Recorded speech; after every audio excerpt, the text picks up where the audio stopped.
বিশ্বকাপের লড়াই চলছে উত্তর আমেরিকার মাঠে। তার উত্তাপ ছড়িয়েছে রাজধানীর অলিগলি থেকে শপিং কমপ্লেক্সে। প্রিয় দলের জার্সি, পতাকা, নানা সমর্থক সামগ্রী কিনতে এখনও ভিড় লেগেই আছে।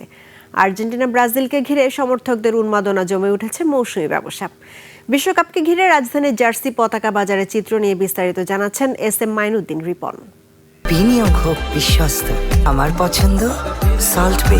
ওয়েলকাম টু সল্ট বে।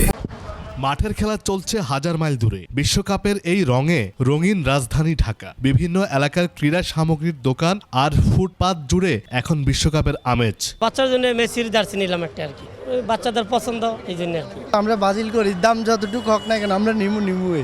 প্রিয় দল আর্জেন্টিনা যাচ্ছে, আগেও নিছি, এখন আবার আসছি, আরও নিমু। দোকানগুলোতে সবচেয়ে বেশি চোখে পড়ছে আর্জেন্টিনা আর ব্রাজিলের জার্সি পতাকা। তবে জার্মানি, ফ্রান্স, স্পেন, পর্তুগাল ও ইরান সমর্থকরাও কিনছেন নিজেদের প্রিয় দলের সামগ্রী। ফ্রান্স বা স্পেন হতে পারে, কিন্তু আর্জেন্টিনা না। প্রত্যাশা ব্রাজিলই কাপ নেবে, এই প্রত্যাশাতেই আমরা খেলা দেখছি আর দেখব। বিশ্ব র্যাঙ্কিংয়ে 1 নম্বরে আছি না, তো আবারও চ্যাম্পিয়ন হব। জয় পরাজয় তো খেলার অংশ, এটা তো থাকবেই।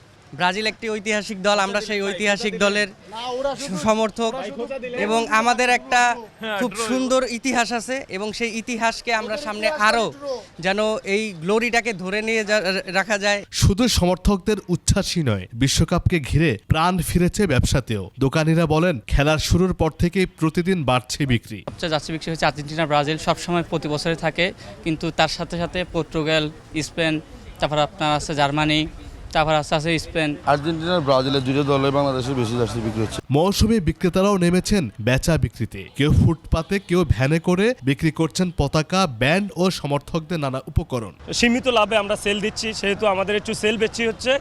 আর্জেন্টিনা ব্রাজিল আর অন্যান্য যেগুলো আছে সেগুলো 16, 2, 5টা 10টা এরকম, এই 3টা মালটাই বেশি চলছে। স্পেনের প্রতি একটা ভালোবাসা জন্মাইছে। ফুটবল প্রেমীদের উৎসব আর ব্যবসায়ীদের প্রত্যাশা দুই মিলিয়ে বিশ্বকাপ এখন ঢাকার বাণিজ্যেও এনে দিয়েছে নতুন গতি। SM Mainuddin Ripon, 21 television, Dhaka.